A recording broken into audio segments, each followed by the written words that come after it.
जानते हैं कि ग्राफ का जो दूसरा बेसिक कॉन्सेप्ट है, क्योंकि देखिए अक्सर देखा जाता है कई बच्चा जो है ग्राफ का जो बेसिक पॉइंट है उसको समझ ही नहीं पाता और कहता है कि ग्राफ मेरे लिए जो है बहुत टफ है, हमसे ग्राफ बनता ही नहीं है। तो सबसे पहले छोटी छोटी बात को समझिए, क्योंकि मैं अभी जितना भी बच्चों को मैं अभी टीचिंग कर रहा हूँ उसमें यही चीज़ प्रॉब्लम मैंने सबको देखा है कि सर जो है कि हमको ग्राफ बनाने आता ही नहीं है। तो ग्राफ बनाने नहीं आ रहा, उसका सबसे बड़ा कारण मैंने लास्ट में पाया कि बच्चा जो है ग्राफ का कुछ बेसिक पॉइंट नहीं समझ पाता है, जिसके वजह से उसको ग्राफ बनाने में बहुत सारी दिक्कतों का सामना करना पड़ता है। तो जैसे कि मैंने पहले आपको कॉन्सेप्ट पहला बताया, अब ये दूसरा कॉन्सेप्ट आपको ग्राफ जो है बनाने में काफ़ी मदद करेगा।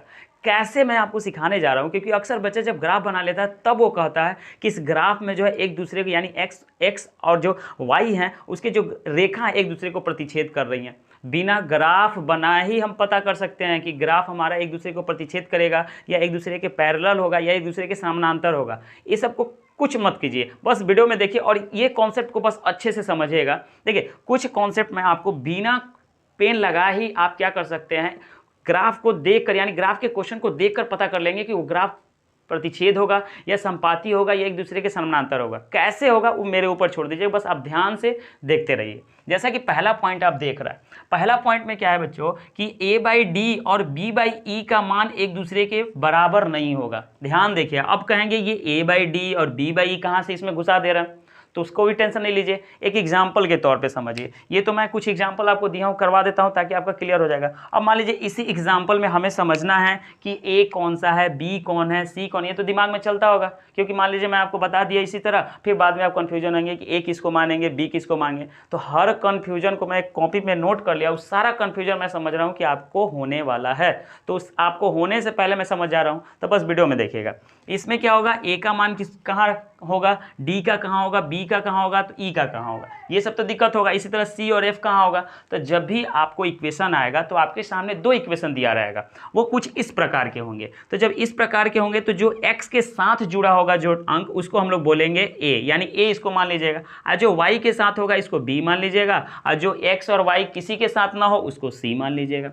तो ए बी सी डी तो ये करता है, बचपन से पढ़ रहा है। तो ए के बाद बी या बी के बाद सी या सी के बाद क्या आता है, डी आता है। तो आप क्या कीजिएगा, सीढ़ी को नीचे उतारिएगा, दूसरे इक्वेशन में जाएंगे तो ये आपका मान हो गया डी का, और ये हो गया आपका ई का, और ये हो गया आपका एफ का। तो ये तो क्लियर हो गया, ए का मान कौन सा है, बी का मान, सी का मान, डी का मान, ई का मान, एफ का मान। इतना तो बात समझ में आएगा। अब अक्सर बच्चा कंफ्यूज होता है क्या कि ए का मान यहाँ पर +2 है तो ठीक है 2 रख देता है, लेकिन जब यहाँ पर आता है ई का मान तो वो केवल क्या करता है, 2 रखता है। 2 मत रखिएगा, हमेशा जो है इसको जो है चिन्ह के साथ रखिएगा। यानी अगर मैं आपसे पूछूं कि ई का मान क्या है तो यहाँ पे बोलिएगा -2। अब प्लस रहेगा तो कोई दिक्कत तो है नहीं, यहाँ पे क्वेश्चन गड़बड़ कर देता है, उसको रखना चाहिए -2 तो वो रख देता है +2, जिसकी वजह से उसका वहीं पर ग्राफ का क्वेश्चन गड़बड़ हो जाता है। तो ये बात तो समझ में आया, ए का मान 2, बी का मान 3, सी का मान जो 17 होगा। अब फिर नीचे जब उतरेंगे जो एक्स के साथ दूसरे इक्वेशन है उसको डी मानेंगे, और जो वाई के साथ होगा उसको ई, और जो लास्ट में होगा उसको एफ मानेंगे। इतना बात समझ में आया।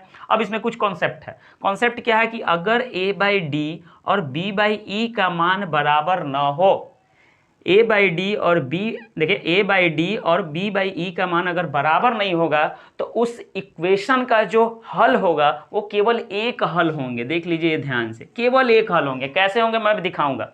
अगर a/d और b/e का मान एक दूसरे के बराबर न हो तो आप डायरेक्ट कह दीजिएगा उसके हल कितने होंगे, एक होंगे। और जब हल एक होंगे तो उस इक्वेशन को हम क्या बोलेंगे, तो उस इक्वेशन को हम लोग बोलेंगे अविरोधी। सबसे बेहतरीन तरीके से बताने वाले हैं कि जब a/d और b/e का मान बराबर न हो तो वो कौन सा हो जाएगा, उसके हल कितने होंगे, तो एक हल होंगे, और उस समीकरण को क्या बोलेंगे, तो अविरोधी। अब बात आता है कि जब ये इक्वेशन होगा कि a/d और b/e का मान बराबर नहीं होगा तो ग्राफ क्या बनेगा, तो ग्राफ जो होगा एक दूसरे को प्रतिच्छेद करेगा, जैसा कि आप ये यहाँ पर देख रहे होंगे।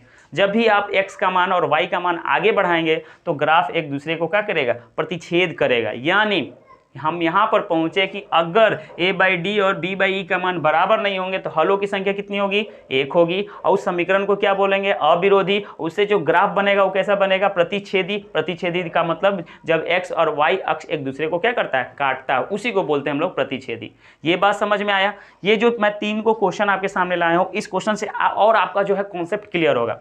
दूसरा पॉइंट क्या है बच्चों कि अगर a/d और b/e और c/f तीनों का मान बराबर हो जाए, बात समझ में आ रहा है। मान लीजिए कि हमारे पास कोई इक्वेशन दिया रहेगा, जब हम इस पे पुट करेंगे और तीनों का मान क्या हो जाए, बराबर हो जाए, तो हम कहेंगे उसके हल कितने होंगे, तो उसके हल जो होंगे अनगिनत होंगे। क्या होंगे, अनगिनत होंगे, मतलब एक नहीं, दो नहीं, अनगिनत। तो जब अनगिनत होंगे तो उस समीकरण को क्या बोलेंगे, तो उस समीकरण को बोलते हैं हम लोग आश्रित। क्या बोलेंगे, आश्रित बोलेंगे। और जब आश्रित होगा तो उसका ग्राफ कैसा बनेगा, तो समपाती होगा। समपाती कहने का मतलब कि एक्स अक्ष और वाई अक्ष एक दूसरे के ऊपर चढ़े रहेंगे। जैसे मान लीजिए हमारे पास ये रेड मार्कर है और ये हमारे पास ब्लैक मार्कर है। जब एक दूसरे के ऊपर रखेंगे तो केवल आपको जो है केवल ब्लैक वाला दिखाई देगा। दिखाई देगा कि नहीं दिखाई देगा। तो जब समीकरण में a/d, b/e और c/f का मान बराबर हो जाएगा तो हलों की संख्या कितनी होगी, अनगिनत। उस समीकरण को क्या बोलेंगे, आश्रित। और उसके द्वारा बना ग्राफ कैसा होगा,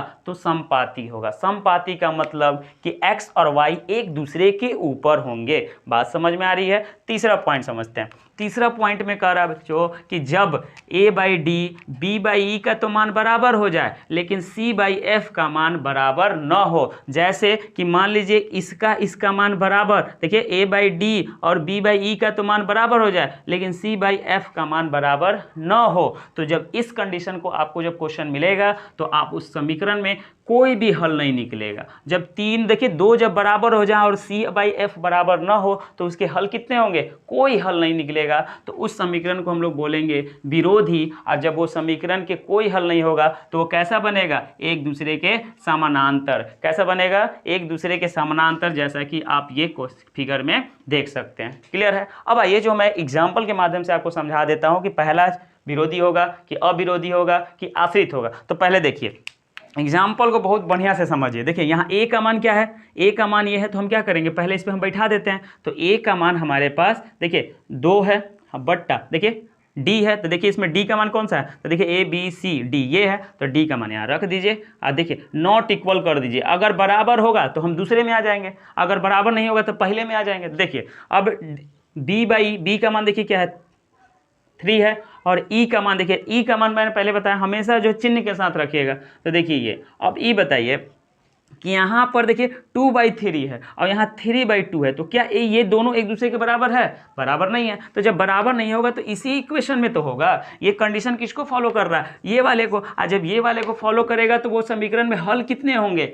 एक हल होंगे। और जब एक हल होंगे तो उस समीकरण को क्या बोलेंगे, अविरोधी बोलेंगे। और जब अविरोधी होगा तो एक दूसरे का ग्राफ जब बनेगा वो कैसा होगा, एक दूसरे को प्रतिच्छेदी होगा। तो आप क्वेश्चन को देखकर जैसे ही इक्वेशन में बैठाएंगे तो उसको जो है बैठे जैसे ही बैठेगा आपको पता चल जाएगा कि हलों की संख्या, समीकरण को क्या कहेंगे, उसका ग्राफ कैसा बनेगा। क्लियर है। यानी इस ग्राफ से, इस इक्वेशन से हमको पता चलता है कि ये इस कंडीशन, देखिए इस वाले पॉइंट को फॉलो कर रहा है। तो जब ये वाला पॉइंट फॉलो करेगा तो ये क्वेश्चन क्या कहलाएगा, इस क्वेश्चन को कहेंगे हलों की संख्या इसकी कितनी होगी, एक। देखिए एक ही ना होगा, जब दोनों एक दूसरे के बराबर हैं तो हल कितने होंगे, इसके एक होंगे। उस समीकरण को क्या बोलेंगे, तो इसको हम लोग बोलेंगे अविरोधी। और जब इसका हम ग्राफ बनाएंगे, एक एक क्वेश्चन को बताएंगे, इसका जब हम ग्राफ ड्रॉ करेंगे तो देखिएगा पक्का एक दूसरे को ये क्या करेगा, प्रतिच्छेद करेगा। पूरा दिखाऊंगा, बस ये देखिए। अब दूसरा एग्जाम्पल समझिए। दूसरा एग्जाम्पल को देखिए, अगर यहाँ पर देखिए a का मान 2 है, b का मान 3 है और c का मान क्या है, 6 है। देखिए यहाँ पर फिर d का मान 4 है, e का मान क्या है, 6 है और f का मान कितना है, 12 है। अब हम इसको बैठाते हैं। तो देखिए पहला इस पे बैठाते हैं। तो a का मान कितना है, a का मान 2 है, d का मान देखिए 4 है। फिर क्या करना है, बराबर और नॉट इक्वल कर देना। अगर बराबर होगा तो इसको हटा देंगे तो फिर किस में आ जाएंगे, नीचे आ जाएंगे। देखिए अगर नहीं होगा, बराबर नहीं होगा तो इसी में रुक जाएंगे, अगर बराबर हो जाएगा तो नीचे आ जाएंगे। तो देखिए b का मान कितना है, b का मान कितना है, देखिए b का मान आपका 3 है और इसका मान कितना है, इसका मान आपका 6 है। यही है। देखिए अब देखिए 2/4, लेकिन जब यहाँ पर हम इसको काटेंगे, देखिए 3 × 3, 3 दूना 6 हो गया। तो क्या ये एक दूसरे के बराबर है, देखिए ये भी बराबर हो सकता है। देखिए यहाँ पे, देखिए यहाँ पे कट रहा है, माफ करिएगा यहाँ पे काटे नहीं है। देखिए दो काटना, जो काटेगा उसको काटना भी है। तो 2 × 2 और 2 दूना 4। तो क्या ये 1/2 यहाँ हो गया अब बताइए, और 1/2 यहाँ भी होगा, तो क्या ये दोनों एक दूसरे के बराबर नहीं है? बराबर है ना। तो कहीं ना कहीं ये वाला जो इक्वेशन है, ये वाला जो क्वेश्चन है, इसको फुलफिल नहीं कर रहा है। तो फिर हम नीचे आ जाएंगे, और जब नीचे आएंगे तो कहीं ना कहीं ये एक दूसरे के क्या हो गया? बराबर। और चेक कर लेते हैं C/F भी क्या बराबर हो रहा है क्या? तो C/F इस क्वेश्चन में देखिए 6 है, 6 है ना, 6 है, तो देखिए 6 रख दीजिए और F का मान कितना रख दीजिए? 12। ये भी कट रहा है, देखिए 6 दूना 12, यानी तीनों हमारा एक दूसरे के क्या हो गया? बराबर हो गया। तो जब तीनों बराबर होगा तो देखिए इसमें A/D, B/E और C/F, जब तीनों का मान बराबर हो गया, जैसा कि इस क्वेश्चन का ये मैंने हल करने पर पाया कि तीनों का मान एक दूसरे के बराबर हो गया। जब तीनों का मान एक दूसरे के बराबर हो जाएगा तो समझ जाइए उसके हलों की जो संख्या होगी वो अनगिनत होगी, और उसका समीकरण क्या कहलाएगा? आश्रित, और उसके द्वारा जो ग्राफ बनेगा वो समपाती बनेगा। तो कहीं ना कहीं दूसरा क्वेश्चन कैसा हो गया? समीकरण आश्रित हो गया, इसके ग्राफ कैसा बनेंगे? तो समपाती बनेंगे। क्लियर है। तीसरा देखिए, तीसरा आप देख रहे हैं, तीसरा में देखिए 3, देखिए A/D, तो A का मान यहाँ कितना है? 3 है, D का मान कितना है? तो 3 है, ध्यान से देखिएगा। और देखिए B का मान देखिए 2 है, और E का मान 2 है, और इसी तरह C/F में जाएंगे तो C का मान कितना है? C का मान हमारा देखिए 6 है, और F का मान 9 है। और इसको काटिए, तो जब इसको काटेंगे तो देखिए 3/3 गया तो 1/1 बचा, बराबर। इसको भी काटेंगे तो 1/1, यानी ये दोनों तो एक दूसरे के बराबर आ गए। लेकिन जैसे ही आप इसको जो है काटेंगे तो देखिए 3 2 जा 6, 3 3 जा 9, तो क्या ये लास्ट वाला क्या इसके दोनों के बराबर आ गया? क्या ये दोनों तो बराबर हो गया, लेकिन ये बराबर नहीं होगा, तो इसको हम क्या करेंगे? Not equal. तो देखेंगे ये कौन से कॉन्सेप्ट को जो है, कौन से पॉइंट को ये फॉलो कर रहा था। देखिए तीसरा वाला, देखिए 2 तो बराबर हो गया लेकिन तीसरा बराबर नहीं हुआ। तो जब ये क्वेश्चन हमको क्या बता रहा है कि A/D और B/E तो एक दूसरे के बराबर हो गए, लेकिन C/F का मान बराबर नहीं हुआ। तो जब इस तरह का आपको कॉन्सेप्ट दिखेगा तो उसके कितने हल होंगे? तो कोई हल नहीं होगा। और जब कोई हल नहीं होगा तो उस समीकरण को, यानी इस समीकरण को हम लोग विरोधी बोलेंगे। और जब इसका ग्राफ बनाते तो वो ग्राफ कैसा बनता? एक दूसरे के समानांतर। इतनी बात आपको समझ में आई होगी। तो अब हम एक क्वेश्चन आपको सॉल्व करके दिखाएंगे कि ग्राफ को कैसे ड्रॉ किया जाता है। ये तो सारी बातें मैं आपको इसलिए सिखाया ताकि आप क्वेश्चन को देखकर पता कर लें कि इसमें हलों की संख्या क्या होगी, उसके समीकरण को क्या बोलेंगे, उसमें ग्राफ कैसा बनेगा। तो अगर आप इस 3 पॉइंट को अच्छे से लर्न कर लेते हैं, समझ जाते हैं, कॉपी पे नोट करके एक बार देख लेंगे ना, क्योंकि मेरे बताने के बाद आपको देखने की जरूरत भी नहीं है, लेकिन एक बार नोट कर लीजिए। क्योंकि नोट करने से क्या होगा कि जब भी मन आपको करेगा, कभी कंफ्यूजन होगा, तो आप कॉपी को क्या कर सकते हैं? देख सकते हैं। तो ये बात था हमारा पूरा ग्राफ का बेसिक। अब आइए क्वेश्चन को करते हैं कैसे ग्राफ बनेगा, क्योंकि यहाँ पर तो मैंने आपको सिखा दिया कि प्रतिच्छेदी होगा कि संपाती होगा कि समानांतर होगा, ये तो बात आपको समझ में आई। अब मैं एक एक करके इन्हीं को क्वेश्चन को ग्राफ कैसे बनेगा वो बताने जा रहा हूँ।